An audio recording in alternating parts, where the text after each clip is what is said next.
تو یہ جو صورتحال ہے اس کو اگر روکنا ہے، باقی سٹیز میں بھی خدا نہ خواستہ اگر یہی معاملات چلتے ہیں تو پھر یہ ایک سلسلہ ایسا نکل پڑے گا کہ جس کا نقصان اور تو کسی کو نہیں ہوگا، پاکستان کو بہت نقصان ہوگا.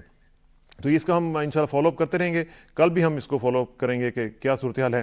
لیکن اب دوسرے ٹاپکس کی طرف بڑھتے ہیں، اور وہ ہے سب سے پہلے جو ہم بات کرنا چاہ رہے ہیں وہ ہے کہ افغانستان میں ایک جو اعتماد سازی کا ماحول ہے وہ ہمیں نظر آنا شروع ہوا ہے پاکستان کے حوالے سے، کہ وہاں پہ لطیف محسود جو ایک ٹی ٹی پی کے کمانڈر تھے ان کو اور ان کے دیگر ساتھیوں کو پاکستان کے حوالے کیا گیا ہے، جو یو ایس ملٹری کی کسٹڈی میں تھے، اور اس سے ایک اعتماد سازی کا جو ماحول ہے وہ ہم بڑھتا ہوا دیکھ رہے ہیں. اسی حوالے سے ذرا بات کرتے ہیں. ہمیں جوائن کر رہے ہیں اکرم ذکی صاحب، سابق سیکرٹری جنرل ہیں دفتر خارجہ کے اور ڈپلومیسی میں بہت بڑا نام ہے. ذکی صاحب السلام علیکم. جی وعلیکم السلام. ذکی صاحب، یہ جو سٹیپ ہے افغان گورنمنٹ کا، آپ اس کو کس طرح دیکھ رہے ہیں کہ لطیف محسود جو ایک ٹی ٹی پی کے کافی وانٹڈ قسم کے اور بڑی ٹاپ کلاس ان کی وہاں پہ ایک سٹینڈنگ تھی ٹی ٹی پی میں، اس کو انہوں نے باقی دیگر ساتھیوں کے ساتھ جو ان نیمڈ ہیں ان کو پاکستان کے حوالے کیا ہے، تو یہ سمجھتے ہیں کہ بہت بڑی ڈیولپمنٹ ہے؟ دیکھیے یہ بہت بڑی ڈیولپمنٹ ہے، لیکن اس کا پس منظر بھی دیکھنا چاہیے. جی شور. کہ جب سے نیا انتخاب ہوا ہے تو اشرف غنی صاحب جو نئے صدر ہوئے ہیں ان کا رویہ کچھ تھوڑا سا پاکستان کی طرف مائل ہو رہا ہے بنسبت کرزئی صاحب کے. وہ ان کا جھکاؤ واضح طور پہ ہندوستان کی طرف تھا. ٹھیک. انہوں نے یہ اچھی بات ہے کہ انہوں نے ایک ایسی حکومت بنائی جس میں ان کے جو سب سے بڑے حریف تھے ان کو بھی شریک اقتدار کیا. وہ اسے گورنمنٹ آف نیشنل یونٹی کہتے ہیں. جی جی.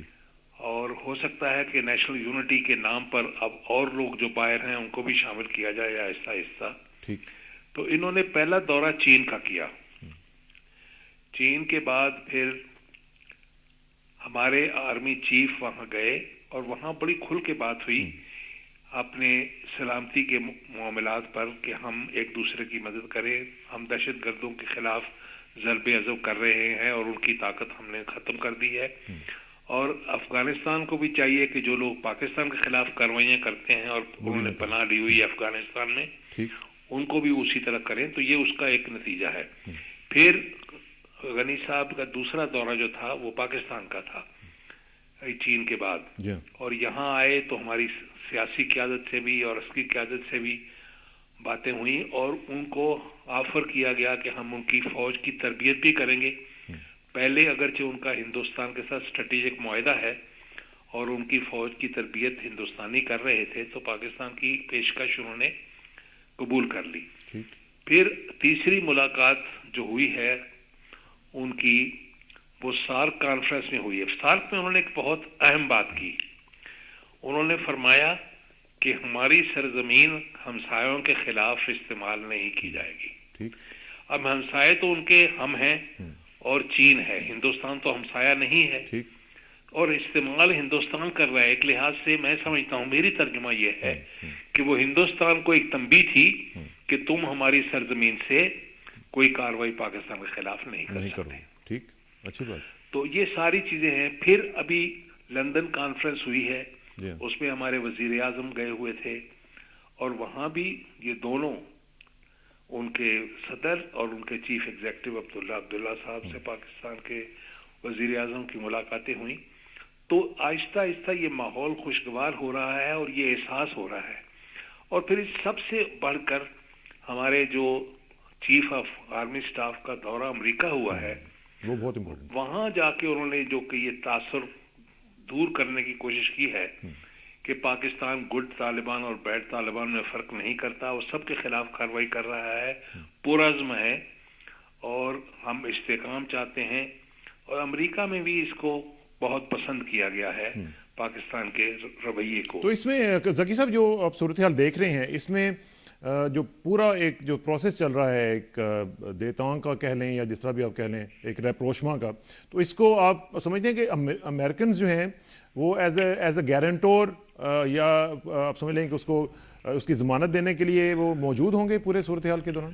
دیکھیے گارنٹر تو یہاں بین الاقوامی صورتحال میں کوئی نہیں ہو سکتا کیونکہ ایک تو وہ ان کا فوجی انخلا ہو رہا ہے، ان کی تھوڑی سی فوج 10-15 ہزار رہے گی یہاں پر، ٹھیک ہے، اور یہ ہمارا دراصل ہمارا ٹرائی پارٹائٹ تو کئی لوگوں سے تھا، ایران سے تھا، ترکی سے تھا، امریکہ سے تھا، انگلستان سے تھا، اب چین اس میں اہم کردار ادا کر رہا ہے، چین اور پاکستان اور ٹھیک ہے، افغانستان. لیکن اصلی تعلق جو ہے نا وہ ہمارے دو طرفہ تعلقات ہو رہے ہیں. جتنی ہم آہنگی بنیادی طور پر افغانستان اور پاکستان میں ہے تاریخی طور پر، اتنی کسی اور کے ساتھ نہیں ہے. ٹھیک بات. تو یہ ایک عمل ایسا تھا جس کو کہ دوسرے ملکوں کی مداخلت کی وجہ سے روکا ہوا تھا. ٹھیک ہے ذکی صاحب، میں چاہوں گا تھوڑا سا اس کو اپڈیٹ ہم لیتے ہیں، آپ ہمارے ساتھ ہی رہیں. غلام جیلانی زواق صاحب نے ہمیں جوائن کیا، ڈی جی ہیں کابل نیوز کے، ان سے بھی ذرا بات کر لیتے ہیں. زواق صاحب السلام علیکم. جی وعلیکم السلام. زواق صاحب، لطیف مسعود جو ٹی ٹی پی کے کمانڈر تھے، ان کو افغان گورنمنٹ نے ہمارے حوالے کیا ہے اور کچھ اور لوگوں کو بھی، تو اس سے ایک بڑی اچھی اعتماد سازی کی جو فضا ہے وہ نظر آ رہی ہے. تو اس اسٹیپ کو وہاں پہ کابل میں کیسا دیکھا جا رہا ہے؟ لطیف اللہ مسعود افغان حکومت کے ساتھ مذاکرات کے لیے آیا تھا، اور راستے میں افغانستان پر راستے کے درمیان امریکی افواج کے ذریعے وہ جبراً افغانستان سے لیا گیا، ایک طرح سے کڈنیپ ہو گیا وہ. تو اب اس کو دوبارہ پاکستان کے حوالے کرنے پر افغانستان میں جو تاثر ہے وہ یہ ہے کہ ان کو افغانستان کے حوالے کرنا چاہیے تھا. وہ آیا تھا، افغانستان کا مہمان تھا اور یہاں مذاکرات کے لیے آیا تھا، اور صلح اور ممکن تھا کہ افغان طالبان اور افغانستان کے ساتھ وساطت کا کوئی ذریعہ بن سکتا. لیکن ان کو راستے سے لیکن زواق صاحب، یہ اگر انہوں نے امریکن ملٹری نے، یو ایس ملٹری جو ہے، انہوں نے اگر حوالے کیا ہے تو اشرف غنی صاحب کے بغیر پوچھے ہوئے تو نہیں کیا ہوگا نا؟ اس لیے آج یہ اشرف غنی پر اور اس حکومت پر بھی لوگ غصے میں ہیں، اور حکومت سے پوچھ رہی ہے، اشرف غنی سے پوچھ رہی ہے کہ اصل ماجرا کیا ہے. وہ افغانستان میں آیا تھا، افغانستان کا مہمان تھا. یہ افغانستان کے آزادی اور خود مختاری کے خلاف بات تھی کہ امریکیوں نے اس کو اغوا کیا راستے میں، اور اگر دوبارہ تحویل میں دینا تھا تو اس کو افغان حکومت کی تحویل میں دینا تھا. تو اس لیے افغانستان میں تاثر یہ ہے کہ جو بات کی جاتی ہے کہ یہ اعتماد سازی کے لیے ایک اقدام ہے، اس کے برعکس یہ تو اعتماد کو ختم کرے گا. اس کے بعد کون سا طالب یا کون سا مخالف یہ جرات کرے گا کہ افغان حکومت کے ساتھ بات چیت کے لیے افغانستان آ جائے؟ تو آپ کیا سمجھتے ہیں کہ افغان حکومت جو ہے، اشرف غنی صاحب کی جو پالیسی ہے وہ امریکن پالیسی کے خلاف جا رہی ہے اور ان میں آپس میں اختلافات ہیں؟ اشرف غنی کی پالیسی امریکن پالیسی کے خلاف نہیں جا رہی، لیکن جو کچھ ہو رہا ہے وہ افغانستان کے مفادات کے مطابق نہیں ہے. یہ افغانستان کے استقلال اور افغانستان کے سورنٹی کے خلاف بات ہے کہ ہمارے مہمان کو جو افغانستان میں مذاکرات کے لیے آیا تھا وہ جنگ کے لیے نہیں آیا تھا، اس کو راستے میں اغوا کیا، اور اب دوبارہ وہ اس کو افغانستان کے بجائے پاکستان کے حوالے کیا ہے. تو اس لیے یہاں لوگ تو غصے میں ہے اور اس بات سے ناراض ہے، اور سب امریکی حکومت سے بھی ناراض ہے اور افغان حکومت سے بھی لوگ ناراض ہیں. افغانستان کے سینٹ میں بھی اس پر بحث ہوا، اور چلیں اس میں مزید بات کریں گے. زواق صاحب آپ کا بہت شکریہ، انشاءاللہ آپ سے رابطہ رہے گا.